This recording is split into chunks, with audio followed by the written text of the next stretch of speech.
Hello les gars, j'espère que vous allez bien. On est mercredi, on se retrouve pour une nouvelle vidéo sur la Corée du Sud comme d'habitude. Et aujourd'hui je vais vous parler de mon départ en Corée du Sud parce que comme vous le savez, ou peut-être pas d'ailleurs, je pars en Corée du Sud le 21 mai pour un mois. Donc il faut que je me penche un peu sur les préparatifs et du coup je vais vous expliquer un petit peu comment est-ce que je m'organise. Mais avant de commencer cette vidéo, n'oubliez pas de vous abonner à cette chaîne YouTube si c'est pas déjà fait. Il y a énormément de contenu qui va arriver dans les prochaines semaines, dans les prochains mois. Donc franchement c'est vraiment le meilleur moment je pense pour rentabiliser votre abonnement à ma chaîne. Je serai sur le terrain en Corée et je vous parlerai de faits concrets que je vivrai du coup. Et n'oubliez pas aussi de me suivre sur Instagram, comme vous allez le voir dans cette vidéo, il va se passer aussi beaucoup de choses sur Instagram, c'est inesai.yt. Si vous n'êtes pas encore abonné, n'hésitez pas à aller me suivre, je poste plein de choses. Là on est actuellement le 3 mai, ce qui veut dire que je pars en Corée du Sud dans 18 jours et ça va arriver super vite. Et je vais vous expliquer donc dans cette vidéo comment est-ce que je m'organise, comment est-ce que je prépare mon voyage, les choses hyper importantes aussi à avoir en tête. Donc ça peut être intéressant pour vous de suivre cette vidéo si vous avez l'intention de partir dans pas longtemps.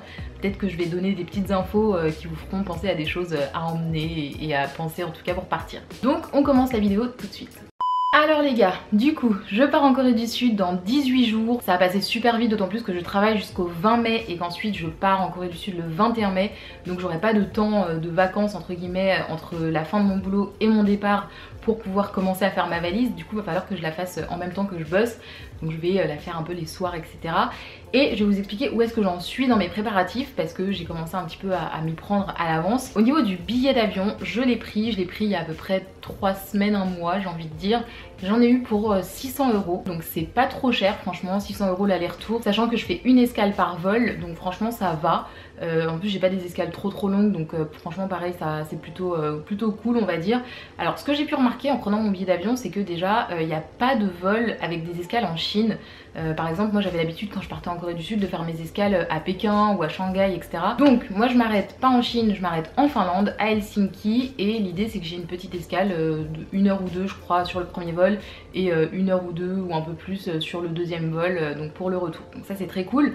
Faut savoir aussi que j'ai un pote qui veut partir en Corée du Sud actuellement et qui prend ses billets du coup relativement tard parce que je crois qu'il veut partir dans 1 ou 2 semaines et les billets ont vraiment flambé. Moi quand j'ai pris mon billet, je l'ai pris vraiment juste avant la date de fin de quarantaine, c'est-à-dire que j'étais au courant de la date de fin de quarantaine, donc je savais que dans quelques jours la quarantaine allait être levée et du coup les prix étaient relativement abordables. Mais c'est vrai que maintenant mon pote galère un petit peu à trouver des prix plutôt correct on va dire, c'est devenu extrêmement cher et je pense qu'il y a deux raisons à ça. La première c'est que du coup le PVT est revenu en vigueur du coup avec la France, donc quand on est français de nationalité française on peut repartir en PVT en Corée du Sud, ce qui n'était pas le cas pendant un certain temps, je pense bien 1 ou 2 ans, en tout cas ces dernières années on pouvait plus.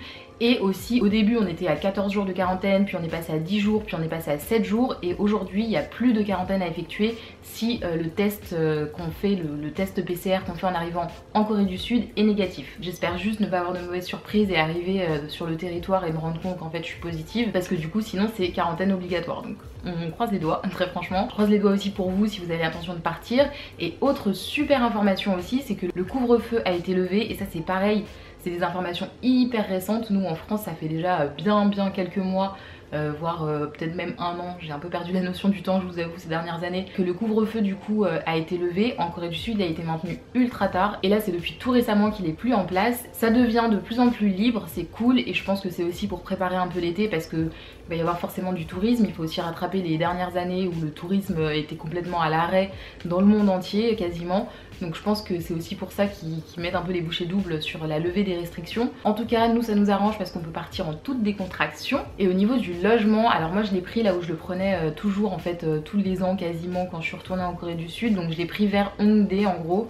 Pour ceux qui connaissent, bah du coup je vous le présente plus, mais pour ceux qui connaissent pas, Hongdae c'est un quartier ultra vivant où il y a plein de boîtes de nuit, plein de bars, plein de cafés hyper jolis et en fait c'est pratique parce que les lignes de métro, il y a énormément de lignes de métro qui s'arrêtent à Hongdae, notamment la ligne qui va de l'aéroport jusqu'à Séoul, donc au centre entre guillemets, s'arrête aussi à Hongdae. Donc j'ai trouvé ça pratique de trouver un logement plutôt dans les environs.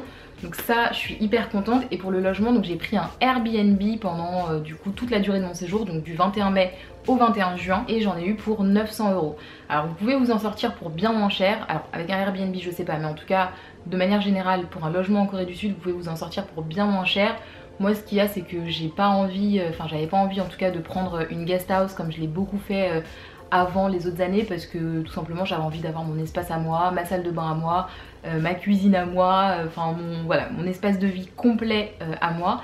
Et les autres années, quand j'étais étudiante et même quand je commençais à travailler et tout, je m'en fichais un peu, j'ai déjà partagé ma salle de bain et tout, et franchement à l'époque ça me dérangeait pas. Aujourd'hui j'ai un peu plus de budget aussi parce que je travaille, et du coup je me suis dit bon, j'ai envie quand même d'être un peu tranquille, donc je vais y mettre un peu le prix.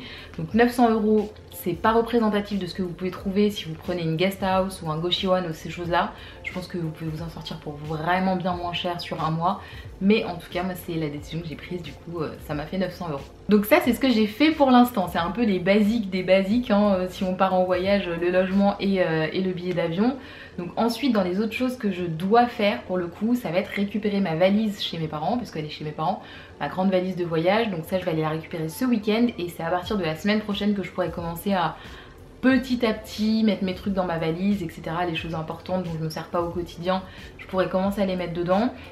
Aussi, autre info, c'est que je sais pas encore, j'hésite pour l'instant à prendre un bagage supplémentaire pour le retour, mais du coup un bagage que j'achèterai directement en Corée mais que je mettrai en soute, et à le prendre pour ramener des skincare, vous savez les masques, l'aloe vera, ces trucs là qui coûtent une blinde en France, qui coûtent pas très cher en Corée, qui sont ultra qualitatifs et tout. Donc je sais pas encore parce que 23 kilos c'est beaucoup, mais je pars quand même un mois et j'ai quand même envie de refaire des stocks. Parce que du coup pendant les 2 dernières années j'ai un peu vécu sur mes stocks que j'avais fait la dernière fois que je suis partie en Corée du Sud, donc en 2019, ou même ces 3 dernières années plutôt. Et là je suis clairement à court de tout, donc c'est un peu compliqué. Du coup je pense que je vais faire ça, mais je sais pas encore, en vrai c'est pas sûr.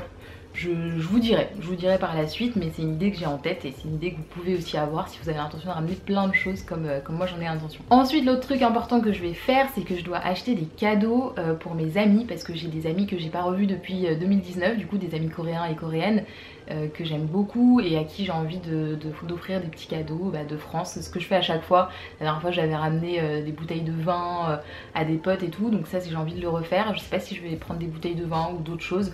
En tout cas je vais y réfléchir, et pareil je pense que sur Instagram je vais pas mal vous documenter ça, le moment où j'irai acheter un peu les petits cadeaux. Enfin je vais pas trop poster les cadeaux parce que je vous avoue qu'en fait mes potes sont sur Instagram aussi, donc ils risquent de voir, je vais pas les spoiler. Mais en tout cas je pense que je vous mettrai en français, du coup ils comprendront pas, je vous mettrai en français voilà j'ai acheté ça pour telle personne, etc. Ensuite côté argent, du coup il va falloir que je fasse aussi attention parce que moi j'ai une seule carte bancaire et je me dis qu'on n'est jamais à l'abri d'avoir des problèmes sur place et ça peut être très compliqué à gérer. Donc deux choses, première chose, je vais faire une deuxième carte bancaire, je vais ouvrir un compte, virer un peu d'argent dessus au cas où ma carte bancaire principale en fait a des problèmes. Ça c'est ce que je vais faire, il faut que je me dépêche d'ailleurs parce que je pars dans 18 jours et ouvrir un compte et avoir une carte je pense que ça met au moins une semaine. Donc il faut que je m'en occupe, je pense que je vais faire ça cette semaine ou début de semaine prochaine au plus tard. Donc ça c'est premier point. Et deuxième point, il faut aussi que je mette ma CB, que je l'enregistre dans mon téléphone parce que je me dis qu'à tout moment je la perds, ma CB en Corée, et que du coup il faudrait que j'ai un plan B, donc en l'ayant dans mon téléphone. Je l'ai toujours pas fait, en 2022 tout le monde a ça, tout le monde paye avec son téléphone. Moi je suis toujours là avec mon porte-monnaie à sortir ma carte, etc. Donc là il faut que je passe à la vitesse supérieure dans la technologie on va dire. Toujours au niveau de l'argent, il faut savoir que moi j'avais toujours une petite habitude quand je partais de Corée du Sud, donc à chaque fin de voyage en fait, c'est que je gardais toujours un petit peu d'espèces et que je rechargeais ma T-Money. C'est en fait une petite carte de transport, donc moi c'est Upbeach, je sais pas si pour ceux qui connaissent en tout cas de Kakao Friends, mais c'est ma carte que j'ai depuis le premier jour où je suis arrivée en Corée du Sud, où je l'ai achetée à l'aéroport. Sauf que cette carte en fait il faut la recharger dans une machine, et d'ailleurs petite info pratique, cette machine elle ne prend pas les cartes bleues, en tout cas jusqu'à la dernière fois où j'étais en Corée du Sud ne prenait pas la carte bleue, donc il faut toujours avoir de l'espèce sur soi pour pouvoir la recharger, hyper important. Donc dans tous les cas en Corée du Sud il va falloir que vous retiriez de l'argent à un moment donné pour au moins recharger votre carte de transport. Ce que je faisais beaucoup c'est que je la rechargeais en fait au moment où je repartais en France parce que je savais que j'allais revenir, et si vous voulez quand vous arrivez à l'aéroport vous êtes fatigué du vol, et moi j'ai pas du tout envie de me taper la queue devant les machines. Il y a une partie des gens qui viennent pour la première fois en Corée du Sud, donc ils achètent leur T-Money, ils la rechargent à l'aéroport, donc ça fait qu'il y a souvent la queue, et franchement moi je me suis toujours dit j'ai pas envie de faire la queue quand je reviens, donc je la charge à chaque fois. Et là je pense qu'il doit y avoir peut-être 10 ou 15 000 won à peu près sur ma carte donc de déjà chargée. Et ce que je fais aussi c'est que j'ai toujours un petit peu d'espèces au moment où je rentre. Donc là par exemple vous voyez j'ai des billets coréens, du coup d'ailleurs pour ceux qui ont éventuellement jamais vu de billets coréens, ça se présente comme ça, c'est un billet de 10 000 qui représente à peu près 8 € je pense. Ensuite billet de 5 000, billet de 1000, je dois avoir autour de 20 000 won, je sais pas, genre là j'ai 15, 16, 17, 18, 19, 20, 21, 22. Voilà, j'ai 22 000 won. Je garde toujours un petit peu d'espèces parce que je me dis qu'on ne sait jamais. Je me dis que ça peut toujours servir. Donc là, j'ai 20 000 won déjà en espèces qui peuvent être utiles à l'arrivée. Et ça, c'est ce que je fais toujours. Donc je garde ça dans un petit porte-monnaie, tout mignon d'ailleurs, que j'ai acheté en Corée, bien évidemment. Et j'ai aussi quelques pièces, etc. Donc c'est un conseil que je peux vous donner si vous avez l'habitude de voyager en Corée. Franchement, ça vous évite de, comme je vous le disais, de faire la queue. Et ça vous donne aussi la tranquillité d'avoir un peu de monnaie, histoire de au cas où. En termes de budget aussi, parce que je sais qu'il y a énormément de personnes qui me demandent le budget pour aller en Corée, etc. Écoutez, je sais pas. Comme je vous l'ai souvent dit, c'est vraiment, ça dépend du mode de vie de chacun, ça dépend de ce que vous faites. Si vous mangez tout le temps dans des restaurants coréens, bah ça vous coûte pas très cher. Au contraire, si vous allez souvent faire des courses et que vous mangez souvent dans des restaurants je sais pas, occidentaux, bref, étrangers, ça va être beaucoup plus cher forcément. Donc je peux pas établir de budget, c'est très compliqué, mais par contre ce que j'ai vraiment envie de faire pendant ce voyage, c'est de documenter à peu près toutes mes dépenses, on va dire, pour pouvoir vous faire à la fin un budget général et vous dire combien est-ce que mon voyage m'a réellement coûté. Mais en termes de budget, moi en amont déjà, je me suis donné un budget à peu près de entre 2000 et 2500 euros, sachant que c'est 2000 ou 2500 euros sans compter le billet d'avion et sans compter le logement. Donc ça c'est déjà réglé, en fait c'est déjà payé. Donc 2000 ou 2500 euros pour la vie sur place, pour manger, pour faire les sorties, pour les activités, etc. Alors ça peut paraître beaucoup ou pas assez selon le mode de vie de chacun. Honnêtement je sais pas, je me suis fixé ce budget parce que je me suis dit qu'il fallait que je me fixe un budget, comme ça j'aurai un petit peu la tendance vers laquelle je tends. Est-ce que c'est plus vers 1000 euros de dépenses, est-ce que c'est plus vers 3000, je ne sais pas. En tout cas je vous dirai tout ça. Et dernière chose concernant l'argent, je pense que ce que je vais faire aussi c'est que je vais en fait retirer un petit peu d'argent en euros en France, donc peut-être je sais pas genre 100 euros ou un peu plus, un peu moins, je sais pas exactement, pour pouvoir avoir du liquide et en cas de problème du coup pouvoir le convertir en won en Corée du Sud. Je sais pas si par exemple ma carte se bloque ou des choses comme ça, un petit budget de survie histoire de pas être vraiment dans une situation compliquée le jour J si ça se produit. Donc, je pense que je vais faire ça, ça peut être un bon tips aussi pour vous, essayer de prévoir un petit peu de liquide dans votre monnaie éventuellement pour pouvoir assurer vos arrières en cas de souci. Du coup aussi il va falloir que je m'occupe un petit peu de toutes les démarches administratives qu'il faut faire pour partir en Corée, à savoir par exemple le KETA. Bon en vrai c'est pas très long je crois, ça coûte 10 000 won il me semble de ce que j'ai pu voir un peu sur internet. Il va falloir aussi que j'aille faire un test PCR 48 heures avant le vol.